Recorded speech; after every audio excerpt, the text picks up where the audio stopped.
If you're an e-commerce merchant that's using Oncord, then you can now set up multiple terms and conditions that can be presented at checkout.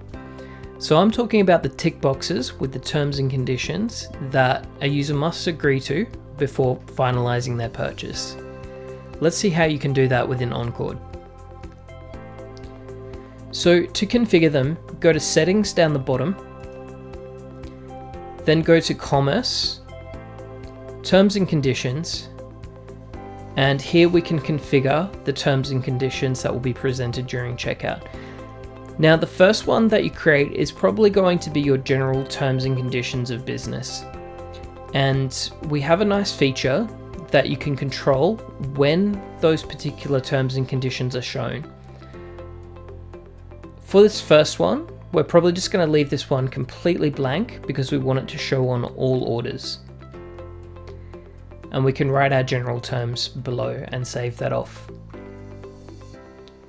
Another example is we might want to create some specific terms and conditions that only appears for a certain product category. So maybe we want to issue a warranty notice for acoustic guitars as an example.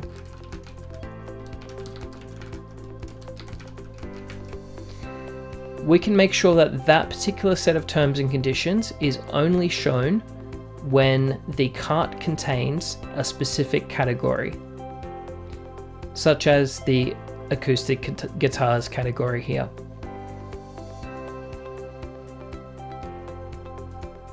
Now we have heaps of different filters that you can use for controlling the visibility. Maybe if the total order value is over a certain amount, you want to include some insurance clauses. Maybe it is when it's using a certain shipping method, or even the weight of the cart. You can basically set up all kinds of different parameters, and they can be stacked together as well. So you might want to say when an acoustic guitar is shipped internationally, for example. And then you can write your own terms and conditions and, have that shown. So when it's being presented in the checkout process as well, we have this display type option here, and it can either be a block of text within the checkout, like what you saw earlier with this block here,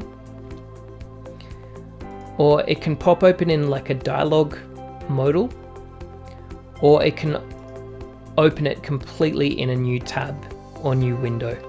Just depends on how you want to present the terms and conditions. Another really cool feature that I love is to not always just have your terms and conditions within this system here, but you can actually create a page on your website and then import that page content into the terms and conditions. So I'll show you quickly how I like to set up my terms and conditions.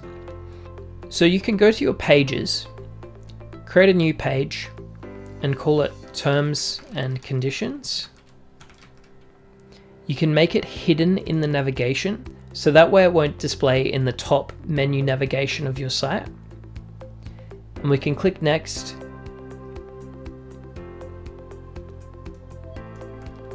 And write all of the content from there.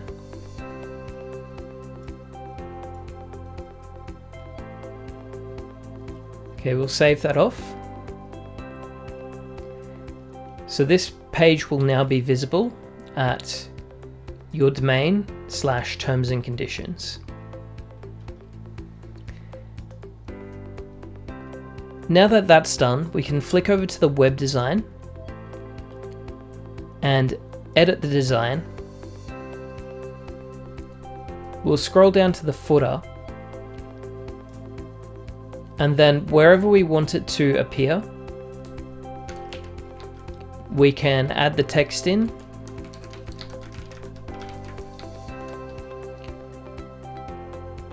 And then create a link to the page of terms and conditions.